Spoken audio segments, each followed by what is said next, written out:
support of the passport bros. I say this all the time. I'm just gonna keep it real. Who do you know flying in from the east to marry a woman from the west? I don't know anybody. I don't know anybody that's trying to do that. But you have to, pick the country wisely, is what I would say. Because I think a lot of men, they get caught up. I want a beautiful Latina, 10 out of 10, spicy, Colombian, Venezuelan, which those are the most beautiful women. Don't get me wrong. But I'm saying, like, maybe take the doña route. You know what I mean? Like, look for the mother of your kids. You know what I mean? Like, just explore the countries that you wouldn't think about. Talk to your Latino friends. Actually, go to dinners with your Latino friends. Get a variety of friends. Ask them about their culture. Ask them about their country. And go from there. Don't just be like, oh, yeah, I want the hotness, and that's it. Because that's how you get burned, guys. That's how you get burned. So those are my closing thoughts. I would say same. I support, expanding your horizons when something doesn't work. I mean, it's the same thing that you would do for a job. You're looking, let's say that marriage is a job position that you're trying to fill within your business, and the supply of employees that's around you in your vicinity doesn't necessarily fulfill your needs. Well, you have to go to a different pool. The same applies for a wife. Let's not forget that as a wife, we're basically applying for a job with our resume, with what we can prove and we can bring to that equation. So if you think that you have better chances doing it somewhere else, I support you 100%. And that applies for everyone.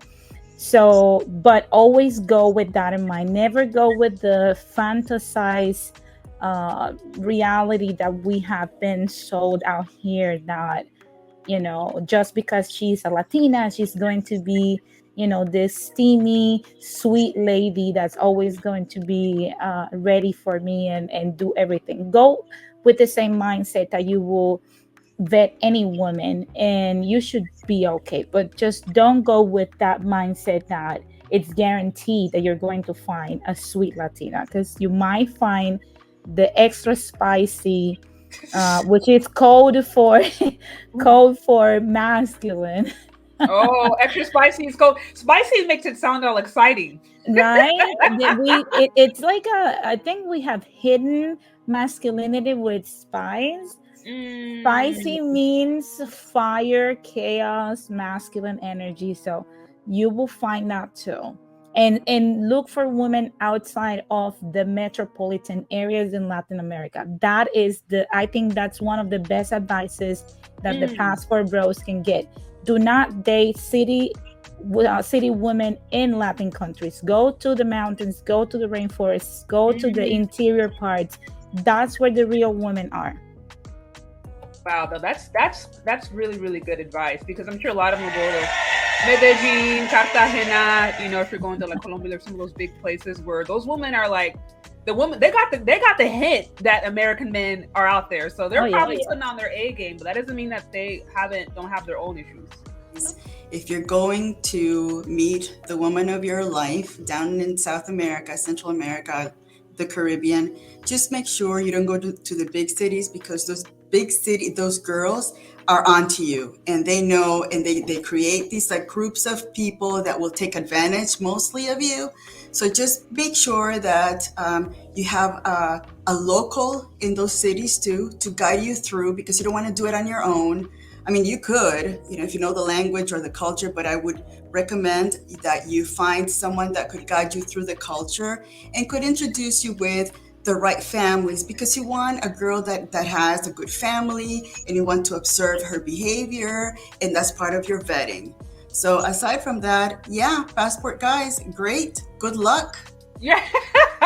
I think everybody here is in favor of the passport bros, or men going where they can find the best option. I see nothing wrong with it. It doesn't make me feel insecure at all. So granted, I'm married, maybe that's why. But I'm like, men who have options should absolutely explore them, because women would do the same thing.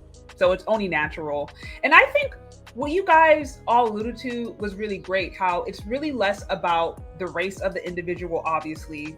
This is why I wanted to talk about this, because you have those kind of silly ideas going out there. And it's really more about the environment. And you even said, women in cities, women in the West, period, American women in the West, period, don't have a great opportunity. And then when you start going to some of those more developing nations, if they are in the city and are in those places where they're getting fed feminism, they can still run into the same problem. So I think overall, if you're looking for a traditional woman, whether it's in Latin America, whether you're going to, or, you know, the Caribbean, or whether they're going to Africa, whether you're going to Asia, whatever, it's like, you're probably going to be better off going where those women are not so influenced by toxic elements of Western culture, and they're still very deeply connected with their own culture.